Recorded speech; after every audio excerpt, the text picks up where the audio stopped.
What's going on, y'all? What's going on, y'all? So we are back for another movie corner. This time we are talking about the Scream franchise, okay? And let's just get into it. Scream franchise. I chose this as a personal favorite because I never really spoke about the movies, and I know sometimes people be asking what type of movies or what type of stuff do I watch, and this is one of those things. I absolutely love the horror genre, and for some reason it just gets me, you know. I cannot wait till the new Saw movie comes out. I will definitely be up in that movie theater, girl. But yes, it's one of my favorite of the franchise of horror movies. My I love Nightmare on Elm Street. I love the Freddy movies. I like the Halloween movies. But you know, I feel like the Halloween movies. Well, I feel like all three of those, they just didn't know when to stop and leave well enough alone. At this point, I feel like Scream is honestly kind of there, but they're gonna milk it just like they did those other franchises or whatever, and they give you multiple movies and all that. Um, if I don't see another Scream, I will be okay. But I'm pretty sure that they're working on a Scream 7, and I feel as though if they're gonna do another movie, let that be the last one. Okay, let that be the last one. We don't want to get it to the point where it's beyond ridiculous, because that when they switched it from the main characters, you know, because they got older and it's not really chronicling their life per se, they switched over like in the fourth movie to like a younger generation, right? And then they switched it from the fourth movie to a different set of younger generation. Like I don't know. The movies, the latest movies, they're not bad, but they're definitely not the beginning movies. Okay, nothing beat the original, and nothing beat those sequels that came after that. You know what I'm saying? Those two. Scream 3, you know, I could take it or leave it as well. But Scream 1 and Scream 2, superior. Superior for me. For me, okay? Um, but let's just get into it like I said. So we get Scream 1, and listen, let's just be honest, okay? A lot of these horror movies are rooted in misogyny, okay? Basically saying that, you know, sometimes the women are to blame or whatever, and this is one of those situations, okay? Especially those older movies, and then they used to slut shame the mess out of the women. Girl, that's exactly what happened to Maureen Prescott, okay? So, we get into the movie, and I ain't even finna go play by play because you should. It's 2023. You should at least seen the first movie, and if you haven't, it's on Paramount. It's on Paramount Plus. You probably can find it on, you know, Showtime or somebody else. Okay, but we get the main character is Sydney Prescott, right? And she got a mama named Maureen. Her daddy named Neil, right? Okay. And so they coming up on the 1 year anniversary of Maureen's death. Now what wound up happening to Maureen is, you know, they got this dude, his name was Cotton, and he got charged for her death. Like, he was messing around with her. They said that, you know, he attacked her, he, you know, R-word her, and then he killed her. So now he in jail for her murder. They said that, you know, Sydney had thought that that's who she saw, you know what I'm saying? And then you got this reporter, Gail, who's just, you know, she's trying to get up on the ladder. She wants to get to the top of the world in journalism. She wants all the main prizes and all this stuff. She's trying to get her name out there. Gail is no different from any of the influencers that we see or people that we see today that's trying to climb and trying to do whatever it is. Don't care about nobody else. It's a me type of situation. And I'm going to get there by any means necessary type of person. I don't care who I got to step on. I don't care who I got to hurt. That's Gail Weathers, okay? And Gail Weathers, I think she's the only one that's the original from the main cast of the first movie that's been in all of the franchise, all of the movies in the franchise. And I think she's the only one that's left right now, because I don't know if Sydney's coming back in the seventh movie, if they do a seventh one. And at this point, they really don't need her because the story is no longer really about her, unless somebody else from her past is coming back and want to play Ghostface. So there's that. But then you got Sydney friend Tatum, who was dating this dude named Stu, who was best friends with this dude named Billy, and Billy is dating Sydney. Now, see, listen, the web, okay? Now, when y'all was up in school, y'all had a group of friends that was just like that, where everybody was dating within the friend group. I know y'all knew somebody that was in a friend group that did that. I had one, and everybody was effing everybody, okay? So, it just was one of those things, you know? And then you got Randy, all right? Randy is the eyeball friend. You know, you wouldn't really expect him to, if you going especially by how they modeled high school in the cliques, especially in the 90s and the 80s and stuff like that. The cool cliques and the cool kids, the geeky kids, the nerdy kids, you know, those type of ones. You wouldn't really expect them to interact like that, the way that they be portraying them up in the movies and all that stuff. But then you got Randy. Randy is quirky. Randy is the opposite. He's not popular like that. He's heavily into movies. He can give you any type of movie fact. And from what they're showing is that he's definitely into the genre of horror. And I feel as though they threw that in there so that we can look, when we first saw Scream, like your initial thought, especially like when you see it on the preview and all that stuff, they put that in there and made his character that way so that it can seem as though he can have some type of motive to be the killer, if he was the killer. And we can look at him and be like, automatically, yeah, you gotta be involved in this some way, somehow. I mean, you all up into the horror movie stuff, you saying this, you saying that, and then you also got the fact that he wants to be with Sydney. He loves Sydney. But Sydney is with Billy, you know? So, that could be a motive as well. Let me attack Sydney and get everybody out of her life so that I can come in and I can just be the comfort that she need and be the man that she need, all right? You know, and I was just like, But then you got other people that could be suspects. Like, it was a few people that could have been a suspect. You know, you look at them. When they did the preview, I remember, like, the little trailer that they did for Scream, and I know the way that they had edited, they kind of made it seem like Dewey could have been like the killer. The killer is Ghostface. It's this guy that dressed up in this gown and his Ghostface mask or whatever, right? So you got all that. We got the little background and the little circle and all of that stuff and how that worked, right? So you get these kids. They all in this small town in California called Woodsboro. I ain't never heard of no goddamn Woodsboro. I gotta look it up and see if that's real. But either way, it look like a little suburb or one of them little. It look like where the rich people be at. You know, they not necessarily wouldn't call like Millionaires Row or whatever, but they comfortable. Because I was looking at them houses and it looked like they were sitting on acres and stuff. I said, oh, y'all look, this is decent. This is nice. This is nice. Okay. And it was the perfect scenario for somebody to get attacked because it takes forever. It looked like 15 miles is the next house. Like, it's gonna take forever if the cops get there or whatever, you know what I'm saying, if something happened. And that's exactly what wound up happening, because basically you get somebody that is in Ghostface going around in this mask and just killing off people, and it's like, for what? And see, that is my thing. If you have a vendetta or you have an issue with somebody, why are you not taking it out on that person and that person alone? Why is it that you are taking out other people that ain't got nothing to do with this? Case in point, when the movie first starts for Scream 1, we see Drew Barrymore, who is playing Casey Becker, okay? Now, see, Drew, let me tell you something. Drew kind of had me at one point earlier this year.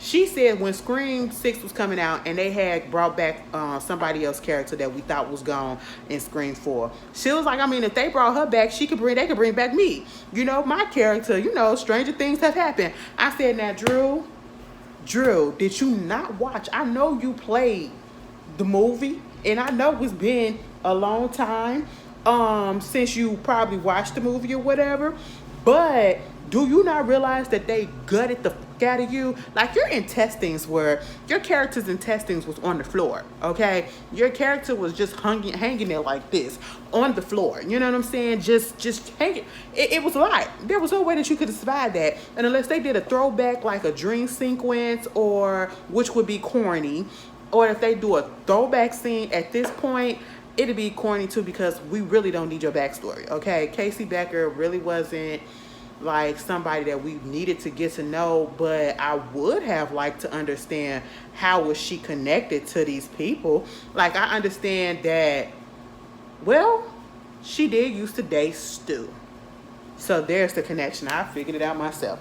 Okay, she used to date Stu, and either she dumped him and got with the boyfriend that she was with, or he dumped her and got with Tatum. All right, so there's that. So which makes me feel like Stu was the one that took her out, okay, because that was a personal thing. So you got that, and basically she answers the phone. She's up there finna do a little horror movie night. I think she was finna watch Halloween. Either she was finna watch Halloween or she was finna watch Nightmare on Elm Street. Either way, she was finna watch one of those movies. I think it was Halloween. And, you know, the phone rings, ring, ring, ring, and he was like, hello, who is this, and all this stuff. I think you got the wrong number. So you got this dude playing on the phone. And see, here's where things just, first of all, and I get it, this was in the 90s, but they look like they had caller ID. I'm just saying, y'all. They look like they had caller ID. I know I ain't the only one that was thinking that, especially now looking at it as an adult. You ain't tell me they ain't had no caller ID. I was with Jada Pinkett in Scream 2 when she was at the beginning, and she said, bitch, hang the phone up and start 69 his ass. I was with her. Okay, like, come on, why we playing on the phone? First of all, like, in this day and age, let me tell you something, I don't think a ghost face will happen, because if we don't, people these days do not answer the phone. Personally, if I don't know the number, I am not answering the phone. If I don't know the email and not expecting an email or whatever from a person or whatever, and I don't know if it's some random stuff and it look like spam and it's, girl, I ain't finna open it, I delete automatically. Okay, like, I just don't think that something like this can happen in not a Scream 1 in 2023. No. Okay, but girl, she on the phone with this man. All right, I mean, they holding conversation like the man, you just told this person that they got the wrong number, and you hang up. They call back, and you hear that it's the same voice. Why are you still talking to this person? Why are you still talking to this person? It would never be us. And when I say us, I mean us. Baby, click. Okay, that's just all that it is. Click, we're gonna turn that off, and we're gonna go about our day, you know. And then, I mean, holding a full-fledged conversation to the point where this man is getting all up in your business. You talk to him, he flirting with you, you're falling for it, he asking you out on a date. I said, what? You don't know this person, and you entertaining this? I said, girl, hang the phone up. Next thing you know, you didn't let it get too far to the point where this man said, if you hang it up, you know, I'm going to kill your boyfriend. Mind you, you'd already told him that you ain't got no boyfriend. I said, see, now that's where I guess they finna punish you because you lied, okay? Your man is outside strapped to a chair, all right? And now you want to play a freaking trivia game? You want to play a trivia game, all right? Name this and I'll get these horror movies, you know, questions correct and all this stuff. Who was the killer in Jason? Or I should say Nightmare, or no, Friday the 13th. Oh, it was Jason. No, it wasn't. It was his mama. You said that was your favorite movie, right? I said, child, girl. I said, hang the phone up. If Steve gotta die, Steve gotta die, okay? Girl, Steve was out there. Next thing you know, she got some stuff wrong. He didn't cut him open. I said, you just heard it. You ain't see it at first, but you heard it. I said, oh no, bye, little Stevie D, you know? And I feel like, again, I ain't gonna say she brought this on herself, but why are you sitting there just, you know, even if she did hang up, she probably still would have died anyway. But I feel like I just didn't like the fact that she was entertaining this, but just for the sake of the movie, because we like, girl, hang the phone up. Okay, what is going on? You should have been hanging that phone up. You should have been calling 911. That's what you should have been did. You know, and her parents just so happened to be on their way back. And y'all saw how long that driveway was.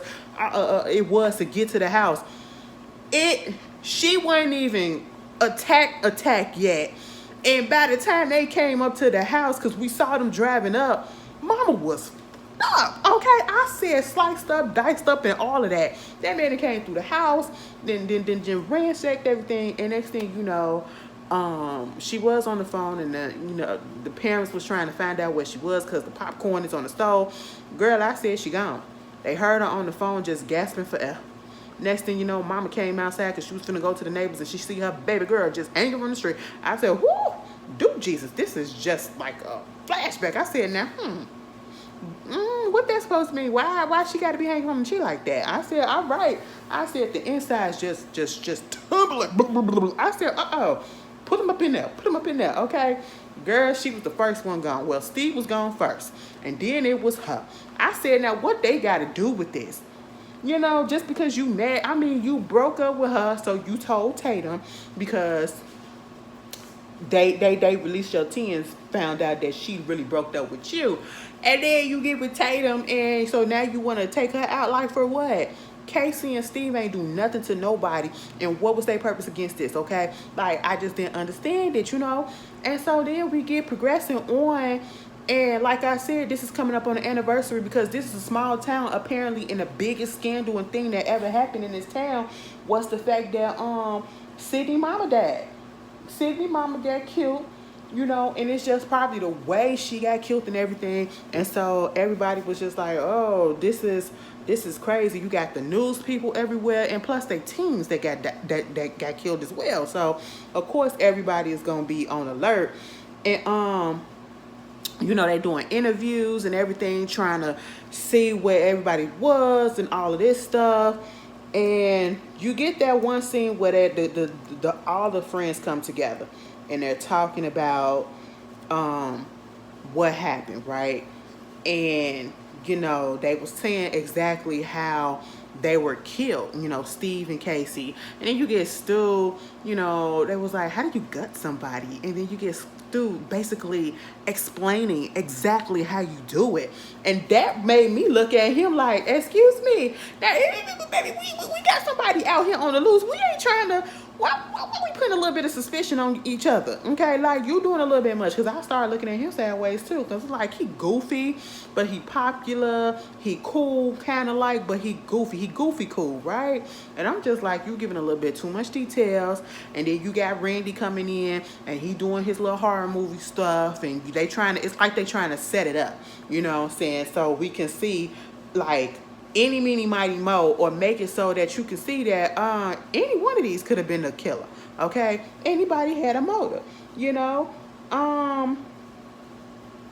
Baby, I'm multitask. I'm trying to put this video up for y'all before y'all get on my butt. But anyway, so you got that going on, right? And I'm just like, okay. Then you get Sydney going home, and her daddy is supposed to be going away. He got a little work convention to go to. And we get into the Sydney Prescott of it all, and we get into the dynamic between her and her boyfriend. Like, she with the bad boy, okay? Billy is the bad boy. You know, of course, he just have that appearance from like that, I guess they give off that 80s type of bad boy that you know, that just probably with the leather jacket on, and you know, he gives off that type of vibe with the slick hair. Well, he ain't no leather jacket, but he just give off that type of vibe, you know? And like, he just full of trouble, okay? Sneaking up into her room, trying to get some, you know, just guilt tripping her as to the reason why they have not had sex yet. And I said, child, it's always about sex. Y'all know, y'all look at these horror movies. You go back and you look at these so-called horror movies, especially from the 80s. Oh my goodness, it's sex. Like, you will be shocked if you find one that don't show a titty. I'm serious. I said, girl, put them things away. All right, wow, you're about to die. Put your titty away, you know? Girl, she playing around with him, you know, and I said, get that man out your, you know, get him out your room. Something about him just don't sit well, okay? And that's because that man is just crazy, you know? Next thing you know, she's coming home from school and she's supposed to be going over to Tatum's house, and Tatum is the little sister to Deputy Dewey. Okay? Like, scary movie. You cannot watch Scream and not watch Scary Movie afterwards because it is so fun. It's, at this point, they go hand in hand because it's heavily parodied. Scream. Scream is heavily parodied on there, you know. And the way that they had Deputy Dewey's character playing on that, it is, I said, that is so messed up. They had him as if he was special needs. And to be honest, when you look at Dewey a little bit in the way that they had his character progressing, at least the way they had him walking and all that stuff after he got injured, he did look a little special, but we already knew why. They literally had him as special, like on the spectrum or something in Scary Movie, and I just didn't understand. But okay, but you know, the sister don't respect him or whatever, and it's just really ridiculous. You know how that brother sister, big brother little sister type of situation is, or whatever siblings is. And so while Sydney at home, she get a phone call. She wakes up. You know, the news is all over talking about the killing, and then it's also talking about her mama. And then you get, she gets attacked in her home. Okay, she on the phone once again. She on the phone talking to somebody that she don't know, holding a full ass conversation. Baby, I don't know you. Hang the phone up. Okay, you thought it was Randy. It wasn't Randy. And when you found that out, you still on the phone. I said, hang that up. Like, what is going on? Why are we doing this? Girl, she get attacked, and you know, just so happened to be outside is Billy, her boyfriend, who just so happened to have a cell phone, and they made it such a big deal. He had a cell phone that dropped out of his jacket or whatever. I said, it's a problem that people have cell phones. I mean, granted, this is at the early stages of cell phones, but you know, like, that's such a big deal. He got in trouble because of that as well. Dewey did find the mask and all that stuff. So I was just like, are we serious? We gonna lock him up because of this? Now see, as an adult, I'm looking like, this don't make sense. This don't make sense, right? So of course he get questioned, and you know, Sydney thinking that he possibly could have did it. We finally see his daddy up in the police station, and the daddy is just, I don't know, he a little, you know, I thought he could have been a little suspicious a little bit too, because it's like, you just popped up out of nowhere this whole movie, and then you just pop up this one time. And so Sydney, she's trying to get out, and this is where Gail Weathers come in. Gail been trying to, you know, talk about this whole case this whole time. Like, she's been using, I feel like, this little city just to have her come up moment. All right, because she broke the story, and she came up off of the Maureen Prescott story.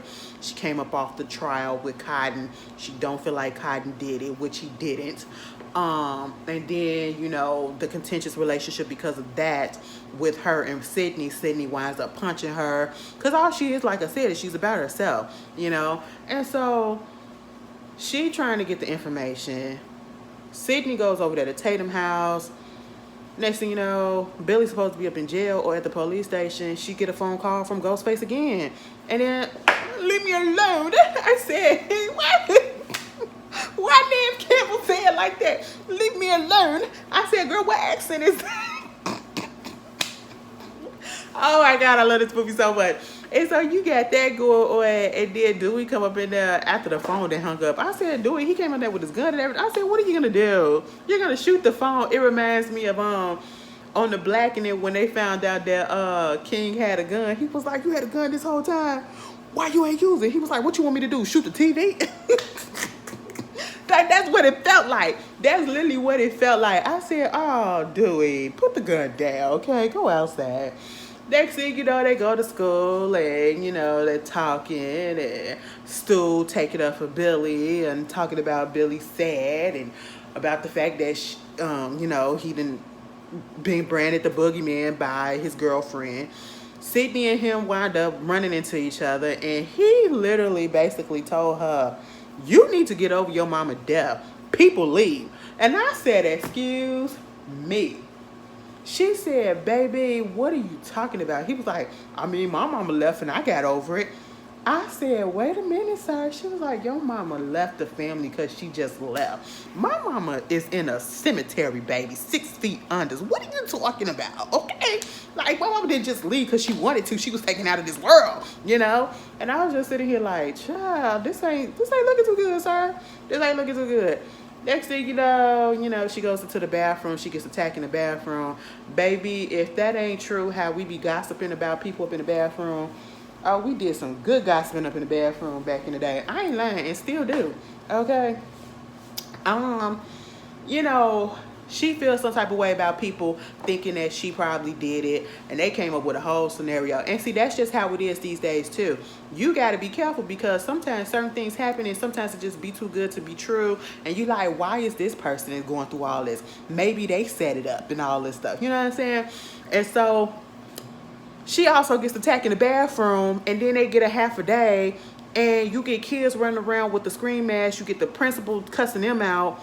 But then eventually the principal get killed too. It is like, did y'all see the cameo of Wes Craven?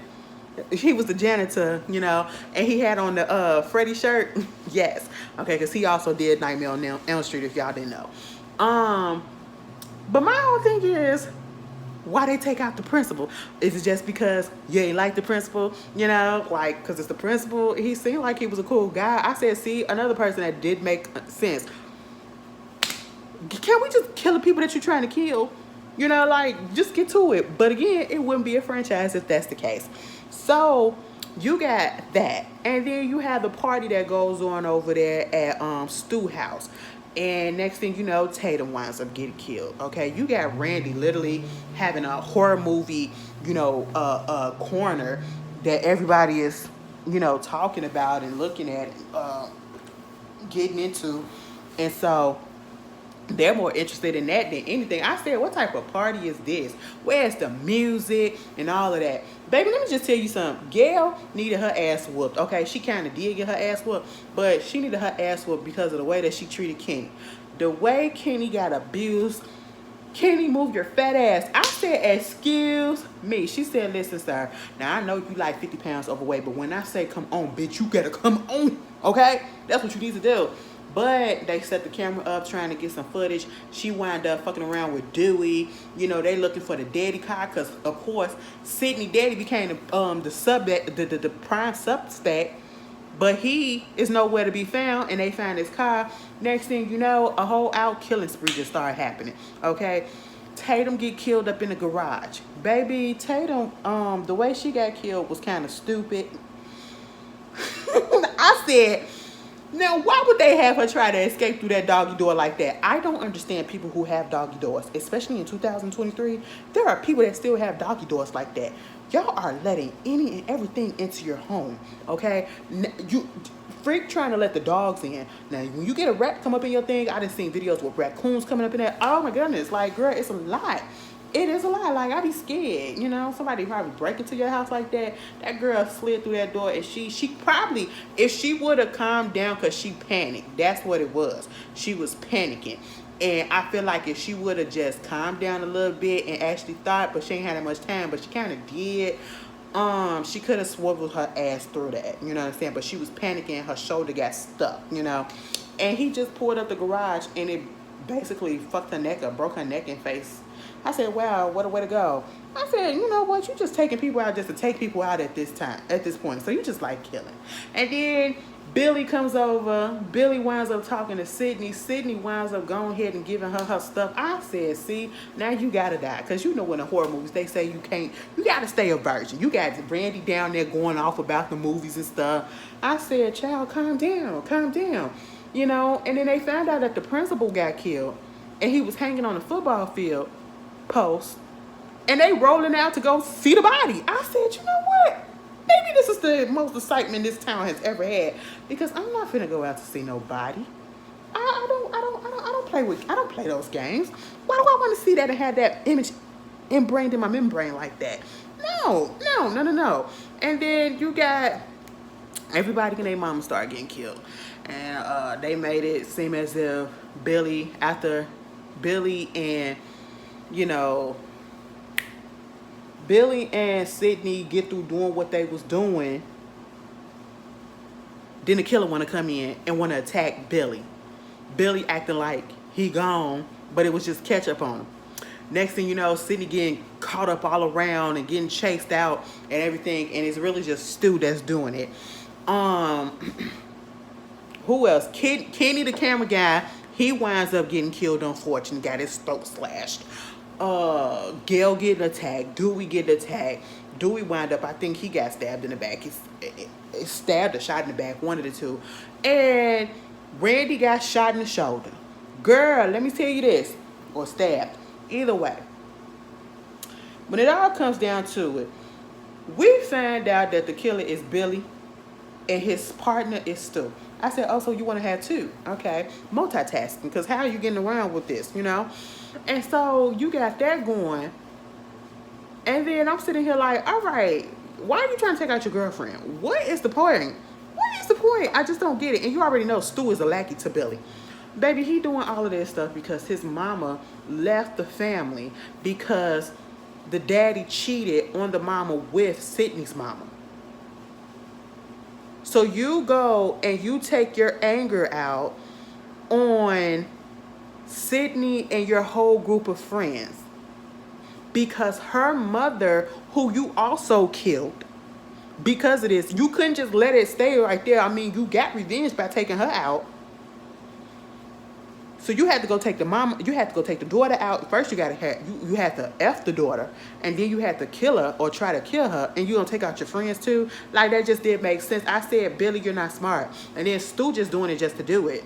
Okay? And I'm just sitting here like, y'all are not smart. Y'all are not smart. Because also, if you're upset at the fact that your family is broken up, how come you didn't take out your daddy? Because your daddy was the one that cheated. Your daddy was the one that cheated too. Oh, you gonna keep him alive. It's implied that he stayed alive. We ain't find nobody from him. Okay, I'm just sitting here like, girl, what? And of course, they wind up killing his ass. You know, Stu had that TV fall up on him. Billy got shot the fuck up and stabbed the fuck up a little bit. And I was just sitting here like, girl, all right. That was the main thing that I came from. Why didn't he kill his daddy if that's the case? Them was the only people that needed to be killed. If you're going to take somebody out, take out your daddy because he cheated and helped break up the family. He's the reason why your mama left, okay? Okay, you want to take out the lady that he cheated on? Okay, you do that. But why take out... The daughter didn't do nothing to you because she didn't even know. She put the murder on somebody else. All right, I'm just sitting here like, girl, all right. And then we get into Scream 2. Scream 2 came out the following year, 97, right? And, you know, of course, just like in Scream 1, it opens up with a murder. And we're now a year later, which I feel like Sydney and Randy, those are two survivors of the Windsor murders, okay? And so they go to, the Woodsboro murder. They go to Windsor College. They wind up going to the same college. And we get introduced to two new students, all right? Black students. I was looking at the blackening, right? And at the beginning you have, and I did not catch this until I saw it on streaming, but you have Yvonne Orji, Morgan, and Sean, the two, Yvonne Orji and Jay Farrell, their characters at the very beginning. Those were the first one that was gone, right? And this is a spoiler alert if you haven't seen it. But they was talking, and they was like, you know, one of the questions that the dude asked was who survived the who was black and survived the horror movie, who survived the horror movie and who was black, okay? And so they said, no, Sean said easy, Jada Pinkett and Omar Epps, they survived, and Morgan was like, wrong, you know, they was the first to go. And I feel like they probably was the first to go because the studio didn't have the budget to keep them.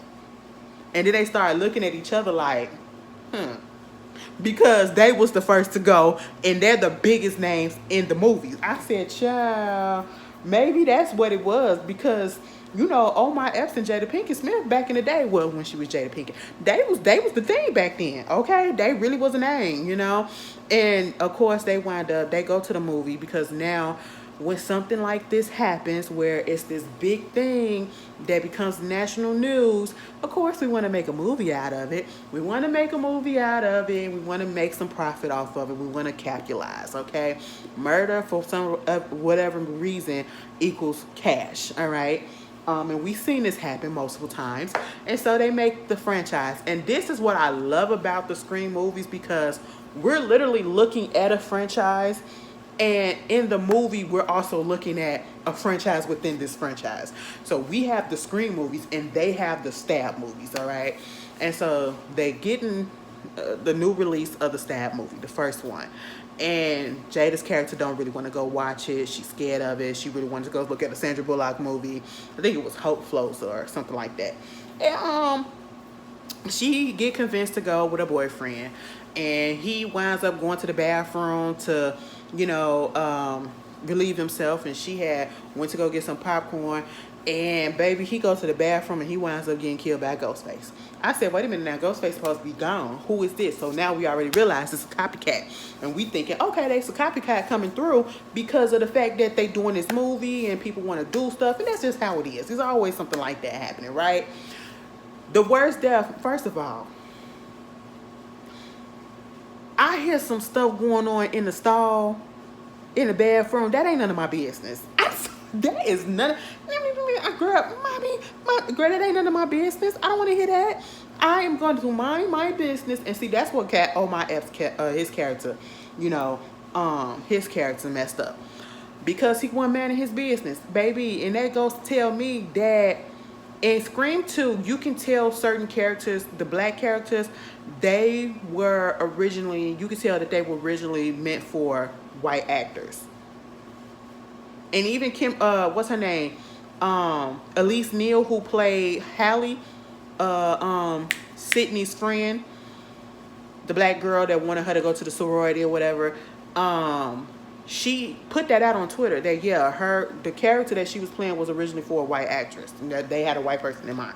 So you can clearly tell, because Hallie, aka Elise Neal character, baby, she was acting. I was saying, girl, why you trying to get up into this white sorority so bad? Why you trying to do all this so bad, get accepted by these people so bad, and acting the way that you acted so bad? I said, because this character wasn't meant for her. It was meant for somebody else of another color, which is fine. But they could have switched the script up a little bit, or had somebody come in that they could write. But it is what it is. At least she was in it. But yeah, Omar got gone because he couldn't mind his business, and he wound up getting stabbed in the ear all the way into the membrane of the head. I feel, ooh, that's a way to go out. Girl, thinking about that on Scary Movie when he put his dick in his ear. I said, why is they doing this? This is so ridiculous. Who comes up with the stuff that they come up with over there in the Wayans family? But then you get Jada.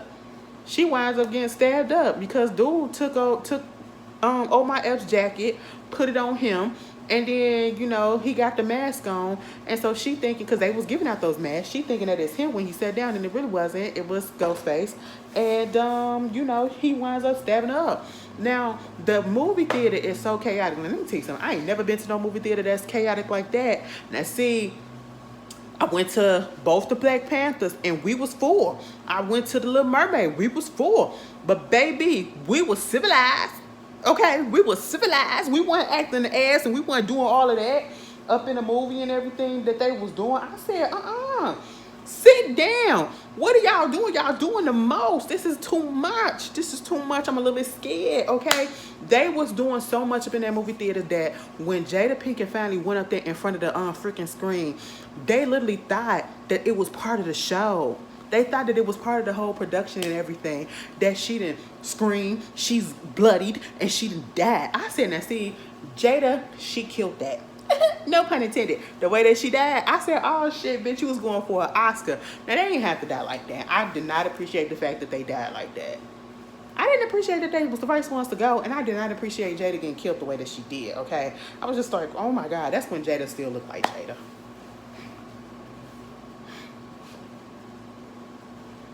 Anyway, so then, all of this hoopla is around, and of course, now we got caller ID.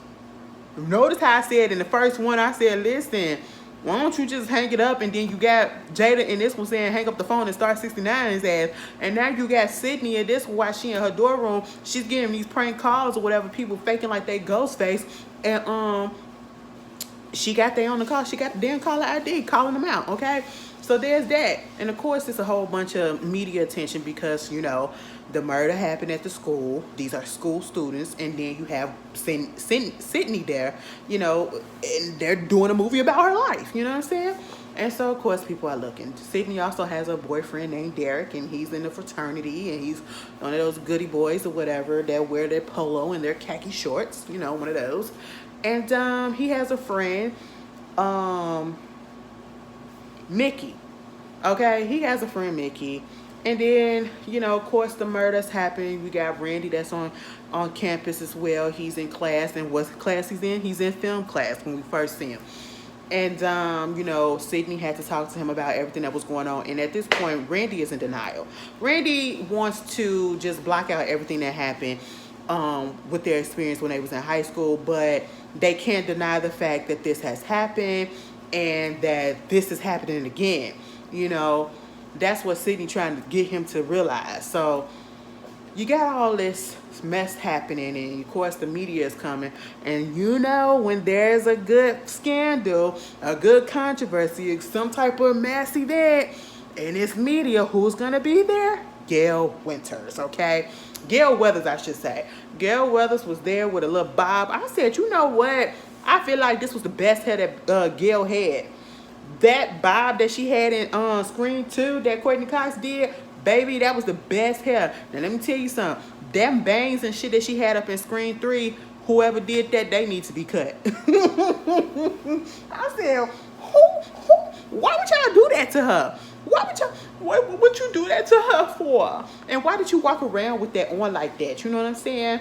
I said, girl. I said the best that she looked in the whole franchise was Scream 2. Hands down, body and everything. And I don't even look at white girls like that. I said, damn, girl, you look good. Okay. And apparently her and Dewey had broke up, because she was out here trying to pursue her dreams and stuff. And, she had a book come out about the Woodsboro murders or whatever. And then we get introduced to this other character, Lori. All right. She's this other local news lady. And she's acting like she's all up into it, like she's a big fan of Gail, and she's trying to get the scoop and all this stuff. And I should have, when I first watched this, I should have paid more attention to her, okay, because she was doing a lot, and she would just pop up randomly, and every time she popped up, she was annoying as hell. So I was not mad at Gail just cussing her out each and every time, right? And so of course Sydney don't want nothing to do with her. And we do find out that Cotton gets out. And not only, Sydney didn't want nothing to do with her the first time she saw her. She didn't want nothing to do with her the second time she saw her when these murders happened with her classmates. And now we seeing her for a third time, because the first time she saw her was when her mama got killed. So now we see her again, and instead of coming there and literally trying to make it seem like you care about me, you come there under false pretense, and you bring Cotton there, who was accused of killing her mama, but was let go because he didn't do it. And you're trying to force an interview or a confrontation, a meetup between Cotton and Sydney against her will that she knew nothing about. And that's why your ass got punched out, okay? And I said, child, she will never learn. Gail done got her ass hit throughout this whole freaking franchise. Funny, okay? Mama just won't never learn. She said, I'm going to go where the story at, and I'm going to get what I need to get, okay? And so you go through this whole thing where they're just trying to figure out what's going on. It's a copycat or not. And it is a copycat, okay? Again, when I said that the character, the best friend was supposed to be white, like I said, she wanted to get up into this white sorority so bad. She want Sydney to come. So they go to the little mixer, right? This is not really Sydney thing, so she just do it for her, but she's not joining. And while they're at that sorority party, at the house, the sorority house, another one, we see this girl named Cece, played by Sarah Michelle Gellar, who was actually in the I Know What You Did Last Summer movie, okay? Which is crazy how that all comes together. Cece Cooper, she winds up getting killed because, of course, She's on the phone talking to her homegirl, and then she gets a phone call from somebody else who was looking for somebody else, but then you told them that they not there, or she assumed that that's who they was looking for, and he keep on calling back, but you keep on answering the phone. Girl, I ain't finna answer the phone. I'm finna leave. I'm finna leave. Somebody keep on calling. I'm finna leave. That's what it is, okay? And they just didn't do that. I said, girl, what is going on with these people? What is happening? Why won't y'all just leave, okay? Like, oh my God, hang the phone up, you know? Yeah, and so she winds up getting chased down the house by Ghostface. I said, Jesus, what is going on? And they threw her ass off the balcony. Now at this point, in Screen, like, okay, we had the connections because I literally connected the dots while I was talking about it in Screen 1. We connected the dots as to how people was connected as to where they was getting killed. Except for the principal, maybe because, like I said, they just couldn't stand him. They probably got detention from him or whatever, and that's why they was like, you gotta die. Okay, and so it's like, I get that, but see, in Scream 2, it's like they were killing random people. Like, Cece was so random. Old girl Maureen Evans and her boyfriend, who last name was Steven, I can't remember the first name. What was the first name? I do got it right. Hold on. Phil Stevens. Okay, so I get that. I was like, the whole time I was sitting there, I was like, so these are random ass people. How are they connected to this? And I understand that we on a new campus or whatever, so maybe this is connected to the killer, like, for real. But then how is that connected to Sydney, right? And so she get gone. You got Derek come up in there because, again, Sydney get a phone call from the killer. She over there at the house.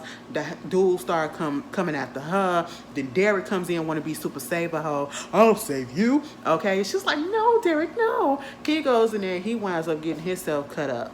And she looking at him like, huh, I've been through this before, because she having flashback to Billy when Billy faked like he got cut up and he really did it. But dude really did get cut up. He had to get stitches. And I said, I don't trust him. I really don't. I didn't trust the boyfriend at all, because it's always the boyfriend, right? And then, so, you know, they trying to figure everything out, and you got Dewey and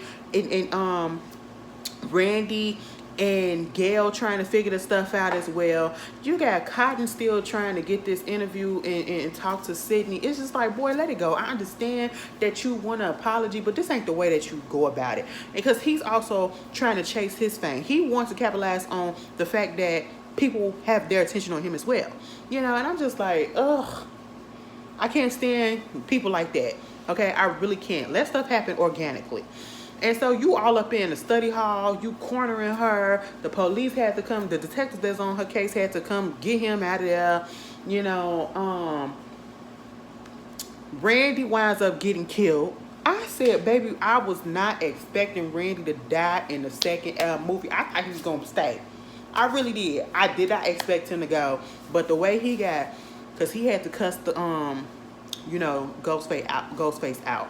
And I said, baby, with the way that you told that person about themselves, I just knew you sealed your fate right then and there. As soon as that door opened to that news van, baby just sliced and diced, and all you saw was the drippings just coming on out.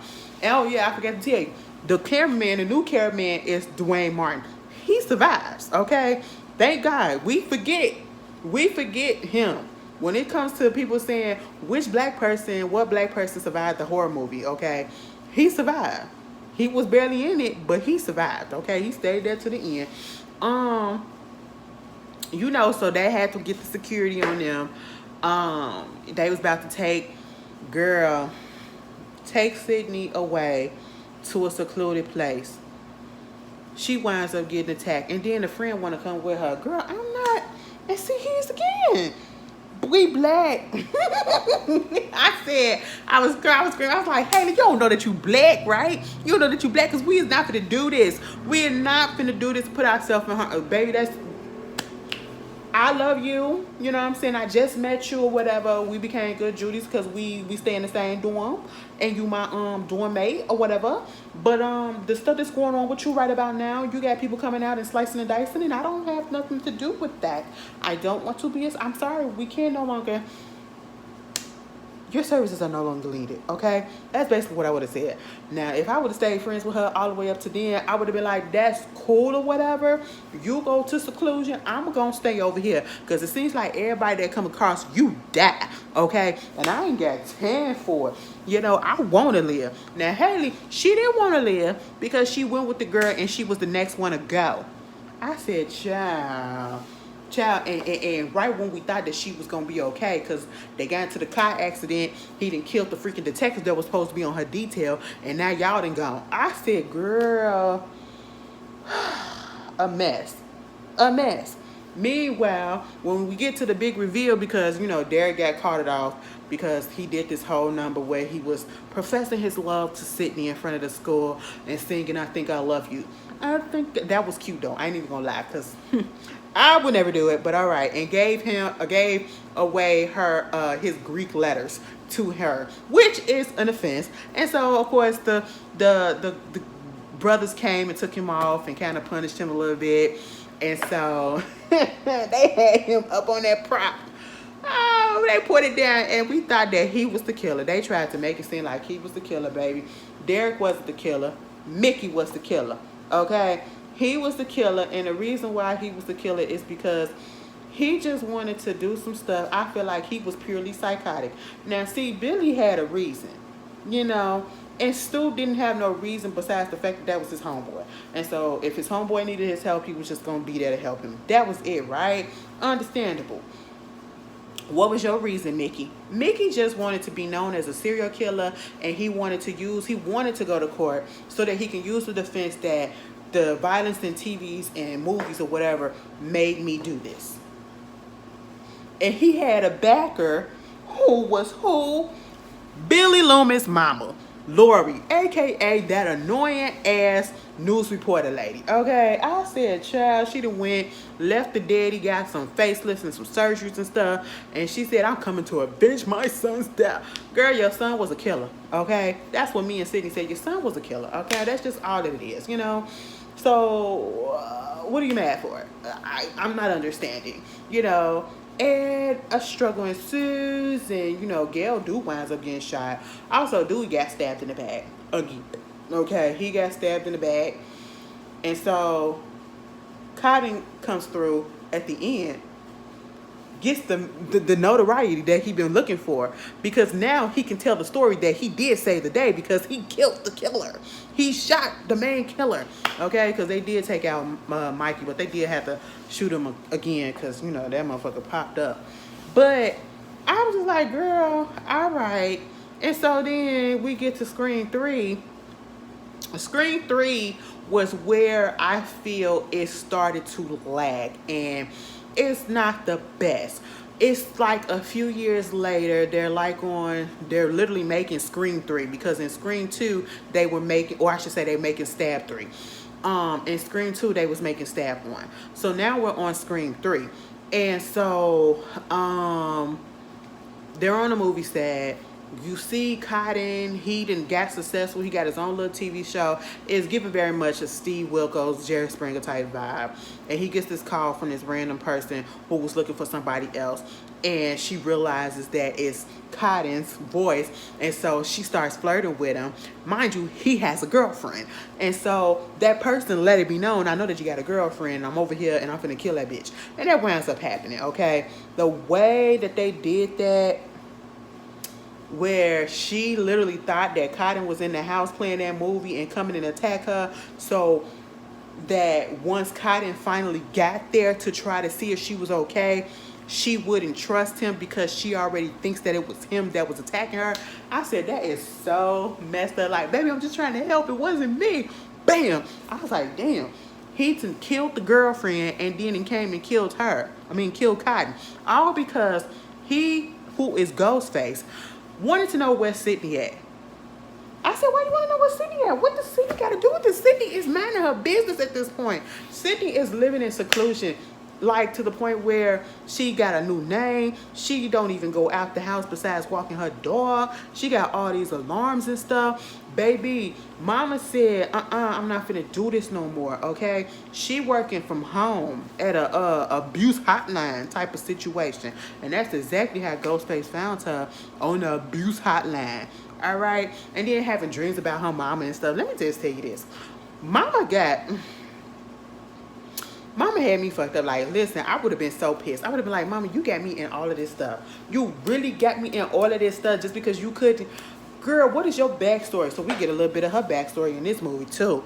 And, you know, you get introduced to a couple of characters that was playing, you know, the different characters of the people that was actually involved in the Woodsboro murders and stuff or whatever. The dude Tom playing Dewey. You got the girl Angelina that's supposed to be playing Sydney. And we find out that she fucked around with the director or the head of the studio in order to get her job. I said, ugh. And Scream 3 was just, I feel like, was giving off, of course, how women are being taken advantage of, especially in a lot of industries, but especially in big industries like the movie entertainment industry. And it was so crazy. I find it funny, or I find it ironic, that the Scream franchise at the time, I believe this one was also done with the Weinstein brothers production. And then Scream 3 is talking about basically women getting taken advantage of, especially on the casting couch. And that's all that we knew Harvey Weinstein. I said, wow, bitch. Harvey, you made a movie about yourself, okay? And wound up going to jail for it, which he needed to be with his dirty ass. Anyway, so you got that.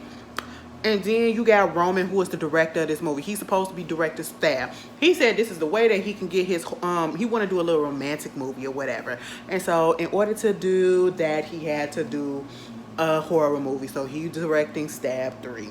And you got Bud from, or I should say, what was his name on Sister? His name is Dion in real life.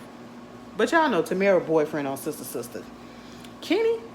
No, that Kenny, a.k.a. Bud, that was on The Cosby Show, baby. I done took it all the way back. What was his goddamn name on Sister? Oh, I can't remember. Anyway, it's gonna come to me. Anyway, he was on there, and he played Tyson, and he like a Brandy substitute. That's basically what he is. And then you got Jenny McCartney on there, and she's like the Casey Becker, or the CC that's of it all. And I forget, in the second movie, the way people was related, like, they necessarily didn't have anything to do with Sydney. It was just that their names were somewhat like the people that got killed in the first one.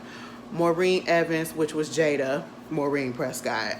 Phil Stevens, which was, you know, Stephen Orr. You know, CC was supposed to be Casey Becker. And so on and so on and so on. You get it, right? But then in this one, they're leaving behind, every time somebody get killed, you can leave behind a younger headshot of Maureen Prescott, right? And it's like, girl, what this got to do with it? Baby, we found out Mama was trying to become an actress. Mama was being passed around. Mama had a whole different life before she became Maureen Prescott. She was Rita Reynolds. I said, oops. All right. You know, that y'all saw Princess Leia up in there too, okay? I said, oh, look at her. May she rest in peace as well. So you got that going on. And then you got old girl that's playing Gail, Jennifer. Baby, she was funny. When my lawyer like that. That was hilarious. Look at this dude. I haven't had one of these in so years. 18 years, okay? Not because the killer want to kill me, but because the killer want to kill you. The way she jumped into that bodyguard lap. Oh my God, that shit was so funny. Of course, Dewey is on set as a consultant, somebody that's been there. And Gail was gagged at this. I said, damn, you have no respect for that man. Looking at him like, who would even take you serious? I said, God damn, because that's how she was acting. Like, why is you here? And then was under watching Jennifer. You know what I'm saying? And so you got that. And because Cotton got killed, the movie got shut down. Roman is in his feelings about it. Sydney getting contacted by Ghostface, which causes her to come out of, hiding. We got this detective that is taking over the case, played by Derek Shepherd. Let me tell you something. I never got the hype of Derek Shepherd when he was on Grey's Anatomy. And as I look at him on Screen 3, I still don't. He got on my nerves. He got on my nerves. He got on Dewey nerves too, okay? Because he was like, bro, you ain't going to tell me what I need to do. You know what I'm saying? But when it all comes down to it, it's like, what is the motive? We see Jenny, what's the girl? Jenny McCarthy's character get killed. Okay, so why she getting killed? Because this how they got killed in the order of the movie, And they was like, it's been multiple rewrites, so which one is they going after, So she winds up getting killed after Cotton and his girlfriend. Well, Christine got killed first, which is Cotton's girlfriend, then Cotton, and then Jenny McCartney's character get killed. And then, Roman think he's about to get killed next because his statue was broken by accident. And that wasn't the case. But then I think the next person that probably got killed was the bodyguard when they was all over there at Jennifer's house. Because it was a rap party. They wasn't finna do the movie no more. And so they get talked about. The killer is contacting them and rewriting the script. And baby, when they all ran out that house and they said the person who's next to go is the one who smells the what, and they couldn't even get it out. They said what? I said, if the lights turned off, now at this point, don't ever turn on. I won't light a match. I won't light a match or light a lighter, because the way Tom tried to look at it, he was using a lighter for light, and baby, that whole house had filled up with a whole bunch of gas. I said, oh my goodness, blew the whole bitch up, okay? Blew it up. And I really thought at this point, the way that they placed it, because again, like I said, every time somebody get killed, it's like a different picture of Maureen Prescott, or I should say Rita Reynolds get placed, right, when she was younger. When that house blew up and everybody just scattered in the same direction, but then Angelina was over here, they made it kind of seem like Angelina had something to do with it as well. Then when you go over there to when Sydney finally comes down and she goes to the set, and then you got Angelina just playing around. I said, girl, why are you taking souvenirs? Because I might not ever get another role like this before after this. I said, girl, because you look like you can't act. I can see why, unfortunately. You just look like you can't act, and I get why you got that picture. You do whatever you got to get up ahead. That's what you give me, She gives me real ditzy tease, okay? And of course, Sydney goes to the set that is a set of Woodsboro. It's literally the whole set from Scream 1. And so she's having flashbacks, and she also gets attacked up in there, right? And so at this point, she's down at the police station. Everybody else is going down there to Milton, the director of the studio's house, because Roman's about to celebrate his birthday a little bit. And then you get Gail and Jennifer, who's playing Gail in Staff 3. They go looking up some information about Rita and find out that Milton knew her, and then we get the backstory about how he used to throw parties for girls like her who was trying to get parts in movies, and maybe she got a little bit taken advantage of. I said basically she was at this party, she was assaulted, she was R-word, and I was just like, wow, okay, why do we need to know that? Well, that explains probably why she was a little bit promiscuous, or that's how they was portraying her, I guess, And so they get to the house, and Sydney gets tricked into coming to the house. Well, no, she don't, because Ghostface actually calls her and tell her to come to the house. Dewey and them got tricked to come to the house because they thought it was Sydney that called them, but it actually wasn't. And when they get to the house, baby, that's when everybody started dropping like flies. First, Angelina goes, then Tyson goes, then Jennifer goes, and then we get the big reveal who the freaking killer was. Roman. And now we get the motive. The motive is because Maureen Prescott was his mother. as a result of the stuff that happened when she was Rita Reynolds. She didn't want him, and she basically gave him up, went off and changed her name, got with Neil Prescott, had Sydney, and he felt some type of way about that. So it's like, oh, so you don't want me because that's Rita's child and not Maureen, who you are now, and I'm a semblance of your past. I mean, anybody, I mean, I understand the hurt, but I would understand it because, like, the way that you came about, that's hurtful, you know? And he just wasn't feeling it. He just wasn't feeling it. He said, bitch, you gotta go. I said, oh, wow. So he set it up. He wasn't the one that's gonna kill her. He gave Billy the information about his daddy and his Maureen going at it with each other, bang, bang, boogie. And so convinced him to go ahead and take her out. And set all of this in motion just because that lady didn't want nothing to do with Rena Reynolds' child. I said, are you serious? And now you want to kill Sydney because what? She got what you didn't? She ain't got nothing to do with this. I said, come on now. Come on now. And of course she winds up killing him. Okay? You know, well, stabbing him, but then Dewey came through and killed him. After it took 15 minutes to tell him to shoot the motherfucker in the head. I said, God damn, Dewey, you just... that's why they say he a little slop, okay? And that was that. And then she wound up getting with the, and then, wait a minute, did she get with the detective? Because he was there at the end. She no longer was closing the doors and stuff, locking the locks. I said, no, we still lock doors around here, okay? Lock the gate as well. And then that's when Dewey proposes to Gail again. I said, yeah, all right. And then we get 4. Scream 4 is like 25 years later. After the original movie, you know, they're celebrating the 25-year anniversary. No, I think it's the 15th-year anniversary. Did I say 25? The 15-year anniversary of the Woodsboro killer. And so, you know, we get Sydney coming back to Woodsboro, and she has a book. I think it's called Out of Darkness. And it's basically her self-help book about being a survivor and not a victim. All right. And so she's going on this book tour. And while she's there, not only is she's there for that, she's also there with her family, she's staying with her aunt, who is her mother's sister, and she has a cousin named Jill.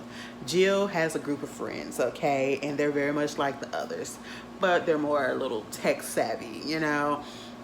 You get Robbie and Charlie, who's the geekies. They give me very much Randy because they're murder club and they're very much technology focused and talking about movies and all this stuff and all of that, you know. And then you got Jill, who I guess supposed to be the Sydney other thing, and then you have Trevor, who was supposed to be the Billy. You know, that was her boyfriend or her ex-boyfriend who cheated on her. And then you get her friend Kirby, who I guess supposed to be the Tatum. And they have another friend, Olivia, that we don't really see. But see, the interesting part about Scream 4, for me, was the actual opening. That was the best part of about it. Because I could do without Scream 4. I really can. It just felt so like, let me give them something or whatever to try to switch it off of the original people into something new. You know, a way to try to revive it, but it didn't quite stick the way that they wanted it to, or at least for me. All right. It wasn't bad, but it wasn't good at all, you know. I will say, like I said, the movie within the movie, the way that they did the opening for Scream 4 was cute though. Because you literally thinking that this is the start of the movie, but we're literally watching them stab whatever it is, and they're watching different movies. It's like a movie within a movie within a movie, the different opening. You see one girl sitting there thinking that she's talking to this guy, but she's getting catfished, and it's Ghostface, and her friend winds up getting killed, and then she gets killed. Then you see old girl from True Blood. What is her name?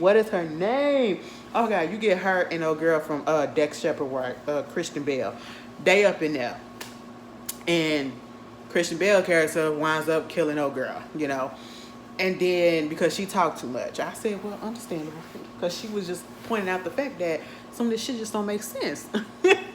I probably would have been gone too, because I would have been like, what is this? This don't make no sense. Oh, okay, well, this don't make no sense to you, but I like it, so you gotta go. That probably would have been it, right? And then it gets to the main thing where you get Marnie and Jill. What is her name? Marnie and Oh, I gotta use Jenny and Marnie. All right, those the first two that goes. Okay, Jenny was trying to play a little. She trying to explain. She trying to explain the stuff to her friend about the stab movies. She just don't get it because she's like, girl, this is just stupid. And then she trying to play a little tricks on her and make it seem like she was Ghostface or whatever. But then they wind up getting killed by the real Ghostface, right? And it's like, why does this Ghostface? Okay, it kind of makes sense to do like a little copycat because it's the anniversary. I'll give you that. But then it's just the way and the motive. I mean, it plays into how the time has changed, but I don't know. It just, Sydney comes back and she's doing a book tour. Gail is still there in Woodsboro with Dewey. He's now the sheriff, and they're married. But at this point, Gail literally put her dreams to the side to be this big news person or whatever, and to be this wife of this sheriff in this small town. And this is not Gail. She needs the big lights and glamour. She needs the bustle and rustle of the city. You know what I'm saying? She needs that fast pace. And I truly understand that because I cannot. After going to visit my parents, my sister and my mom and them down there where they stay at, I said, girl, city me please. City me please, okay? I cannot do that little, it was too quiet. It was too quiet. I said, girl, you literally need a car everywhere you go. I can't. I can't. I need stuff to be walking distance and everything. But you got that. And of course, she's going through some things because she's not getting her creative mojo. Like, she hasn't been able to come up with anything for her new book because nothing has happened. All of her books that have sold have been about murders that happened, okay? And so outside of that, she don't know who she is. And you got her feeling a little bit threatened by Dewey's deputy sheriff or whatever, Officer Hicks, who obviously has a thing for her. And then you got Anthony Anderson and the other boy, they're officers or whatever. Apart when they was sitting outside and they was doing patrol, because after it comes out that Jenny and Marnie got killed, they bring in the other kids and they said that it was basically like a copycat, and that the information or the phone or whatever was found in some stuff was found up in Sydney's rental car. They bring them in, and then they put on like protection on it, right? So they had the two officers, Anthony Anderson character and the other boy. They was sitting out there and they were supposed to be watching the friends, and one of the friends was this girl named Olivia. And they were commenting on how, she finding all this stuff or whatever. I was taken aback by that, and I was just sitting here like, ew, that is disgusting. Y'all grown, and these are teenage kids, which means they're not legal. And we don't even know if they're like 17-year-old, 18-year-old, 15, or 16. We don't know how old they are. But you up here just talking about how I let her play with girl, what? I said, ooh, that was a nasty. That just felt so disgusting. All right. And so you got Jill, she's feeling some type of way about Sydney supposed to be there. They call her the angel of death. And sure enough, while Jill up there with her friend Kirby, the friend Olivia gets killed by Ghostface. I mean, they fucked that girl up. I said, they didn't have to do all of that. It was overkill. I said, oh, that felt personal.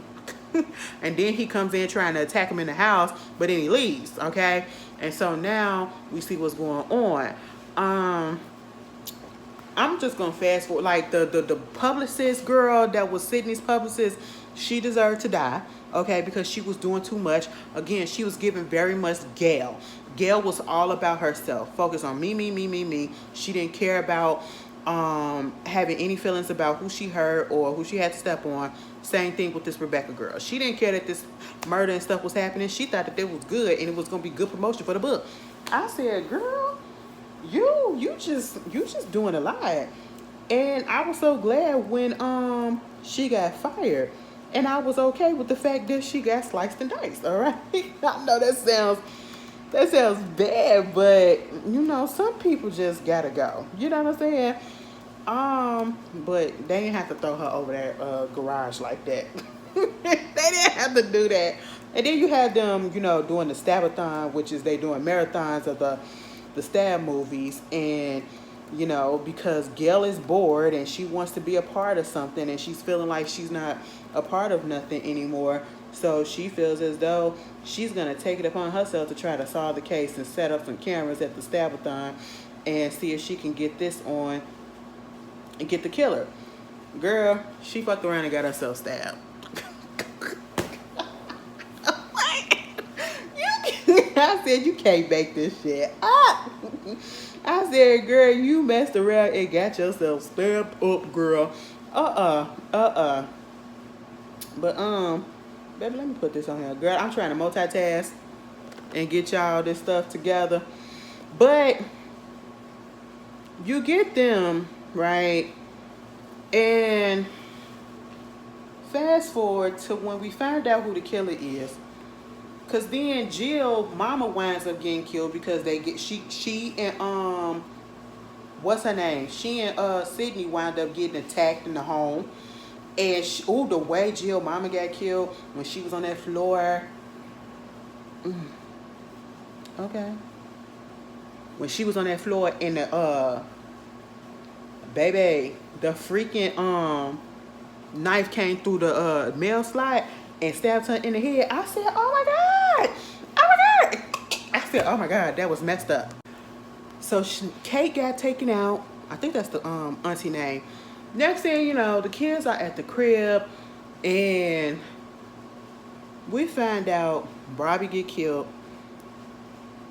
Charlie we thought was gonna get killed. And I say we thought because he didn't. Kirby winds up getting stabbed up and we thought she was dead as well.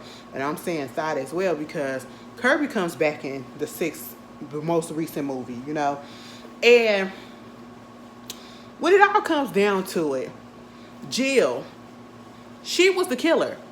Okay? Jill and Charlie. Jill winds up trying to frame her ex-boyfriend to make it seem like he did some stuff. She winds up shooting his penis. I said, oh my goodness. Meanwhile,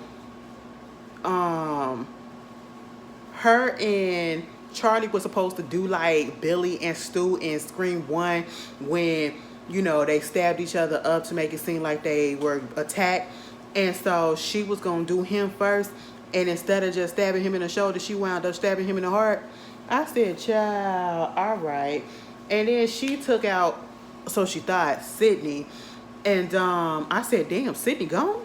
I said, this how you gonna take her out by her own family? This is messed up. Girl, next thing you know, Jill started fucking herself up. And all of this is because she was jealous of Sydney.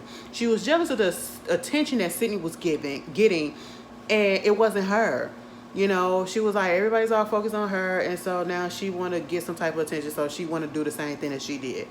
And she gets to the hospital, she getting that attention a little bit, she gives herself away that she knew about this murder, or that she was the one that was doing this, because she knew where Gail got injured at, because she did it. And so while they was in the hospital, while they all fighting up in the hospital, baby, Sydney should have been dead. The way that she was getting dragged around, and after she got injured, like, girl, you stabbed up and yoked up and shot up, all that stuff, and you up here fighting like this. I said, girl, just take me out. Just take me out. And they wind up electrocuting the hell out of the Jill and killing her ass. But Scream 4, I could literally do without. Then you get Scream 5, where we get introduced to basically literally the next generation that is more connected to Woodsboro, to the family. Because you got a couple of the kids, the twins that are Randy's nephews and nieces. And then you got this girl, Sam and Tara. All right. They're sisters. But see, Tara is getting attacked in the first beginning of the movie by Ghostface, who lies and said that he knew their mama. And all of this is because you got to be careful about the friends that you have. And that's basically what the Scream franchise comes to. And I'm just going to sum it all up, because these two, I I don't know. We didn't need 4, and we didn't need 5 and 6 though. But I'm not mad at it because I feel like 5 and 6 are trying to revitalize the franchise into a new updated version, but still try to hold true to it. Because like I said, in 5 we still get to the formula of, we get a killing in the very beginning, and we got the main character, which is Sam, and then we find out in 5 that Sam real father is actually Billy Loomis. And I said, now hold the fuck up. That's what they had me call. I said, now how? It was like, well, before he was with Sydney, or while he was with Sydney, he either cheated or he had already been with somebody else and got her pregnant. And that's just what it was. And apparently when she finds out by reading her mama's journals that Billy was the daddy, the other daddy that she thought was her daddy didn't realize it, and so he thought that he was her daddy, and then he leaves the family. I said, punk. And so, she winds up becoming this wandering spirit. Like, she just goes from here to here. She couldn't stay at Woodsboro, and she's on medication to calm the voices in her head, from her dad, just his spirit coming into her, basically saying that you're a serial killer. You need to do what you got to do. She got this boyfriend that act like he didn't know nothing about the Stab movies. Kind of found out he did, because him and one of the girls, Tara's friend, they linked up. Abby, they was the ones that was doing all the killing. I said, are you serious? They literally was doing all of the killings. Hicks came back. She had a son, and he wound up getting killed. Baby, when that shit happened, when Dewey and Gail was no longer together. Gail is out there in New York living her big life, you know what I'm saying? And then Dewey was just reduced to being in a trailer. I said, oh my God, Dewey, what happened? Baby, when they brought Dewey out from retirement, and you had that one twin, I can't remember her name, but y'all know which one. She was literally Randy through and through. She was Randy through and through, because just like he was so into the horror movies and so into the movie plots and stuff and the rules and all that stuff and who you should look at, she had it down packed, and they should have listened to her ass, okay? She was just like him. And, thank goodness she didn't go. But just about everybody got killed, and we found out that the boyfriend and the other friend, Abby, was the killers. And the way that bitch would not die, I mean, the bitch got cut up and burnt, and she just would not die. I said, what is going on? Is she Michael Myers up in this piece? Is she Jason X up in this piece? She just would not die. But then she finally did. Thank God, okay? And when Sam finally slit that boy's throat, you know what? I just wanted them to do so much more to him. I know she stabbed him up or whatever, because he really was cocky with it. He really was cocky with it because he thought he was getting away with stuff or whatever, and she was stupid for believing that the boyfriend, which you should never believe, he always believed that he the suspect, but didn't. He was responsible for Dewey's death. I was so mad. I was so mad, baby. That was the part that gagged me so bad in the 5th movie. I was not expecting that. I was not expecting that at all. I said, oh my God. Oh my God. And let me tell you something. Nev Campbell got paid millions of dollars just to make a cameo in Scream 5. She said, girl, I understand that this stuff is happening, but I'm not coming back down there to Woodsboro. I am out here with my husband and my baby, and I am good. I said, I know that's right. Leave the franchise. But they didn't even bring her back because they didn't, want to pay her what she deserved. So she didn't come back for the last movie. Understandable. Now you need her for the next movie. You better pay her what she want if y'all do a new one. But I don't even know how Sydney will cut in or fit into the new movie. I get Gail, because Gail, she's still around, and she's going to be a reporter that can transform to everything, each movie, everybody needs a reporter. And, but when Dewey passed away, oh my God, that shit hurt me. It was just a lot. It was a lot. I did not like it. I was so hurt. But in Scream 6, the kids are now in New York. They're in school together. And the way that mess came across, I said, that was so wrong. That was so wrong. Gail getting slapped up again, and Gail had her a black man. I said, oh. And he wound up getting killed too. I said, damn, bitch. God damn, is that what we doing? Okay. Oh, all right. I said, is that what we doing? We really gonna do that? You know, that whole scene where they was on the train. Oh, that was so suspenseful. Like, the girl, the twin girl knew who it was all along. And she had her suspicions, but she could not confirm it. But when her girlfriend died, that was the most unrealistic scene to me in the whole thing. When Ghostface came through at their apartment and started attacking them, right? And then when the girlfriend of the girl, she got cut the fuck up. Like, her stomach got sliced open. She was sliced. And I just did not understand how she had any type of energy. As much blood was coming out of her body, how did she have anything left to crawl across that ladder?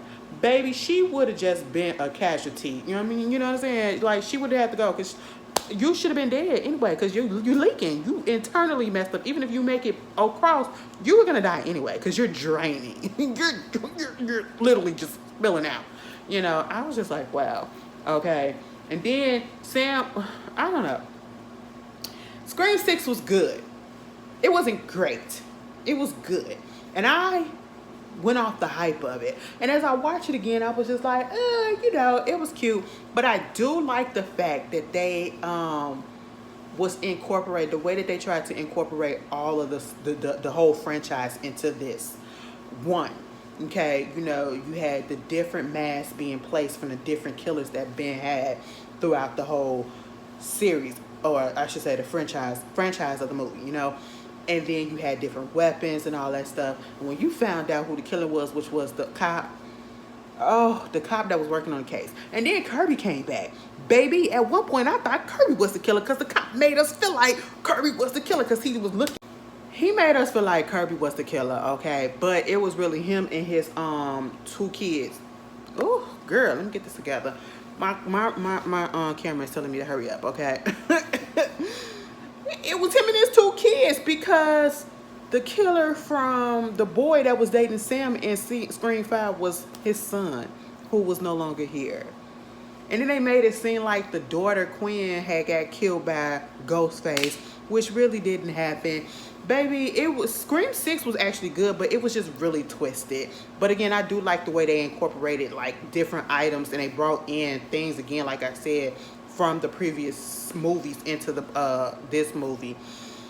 And you know, she was fighting herself. I felt bad for Sam because Sam was being, you know, taunted and made to feel as though she wasn't the victim and she was really the one that was the actual person that did all of this stuff. And it was stuff that we see today. You know, women, of course, or even some, but in this case, it's a woman. You get attacked, but people don't believe you and they believe your attacker. You know what I'm saying? They literally lifted the attacker up on a pedestal and kind of found out it was his sister, Quinn, who actually started all of this to turn the tide against Sam, to put the doubt in people's mind to make it seem as though maybe she really was the killer, okay? Because, I mean, her therapist got killed at this point. Everybody that came around her just wound up dying. So I was so glad when that boy got killed and the son, the Bailey one, baby, when he got killed and Tara killed him, I was like, and now you're gonna die, virgin. That was everything. That was everything. Baby, Gail's still alive and kicking, even though she almost got taken out. Oh, I thought she was gone. I said, no, girl. If Gail is gone, I am done with the franchise, okay? I would have just put it right there. But it seemed like they're going to bring back a 7th one. I'm going to watch it. Do we need it? No, but I'm going to watch it. I hope y'all was able to get something and sat through this or whatever. This is a little leisure, and I decided to make it long because I could have did movie by movie different videos, but I wanted to put it all together just because I wanted to talk and because I didn't give y'all a video on Sunday, so I'm making it up. And I think the next one that we're gonna do is I Know What You Did Last Summer. If y'all want that, let me know, because I will do it. I'm thinking about doing it. I want to do it. Well, we're going to do it, okay?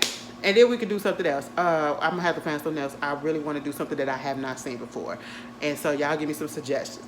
I will see you guys later. Thank you guys for just sitting and just listening to me talk. I really appreciate it. Peace, y'all.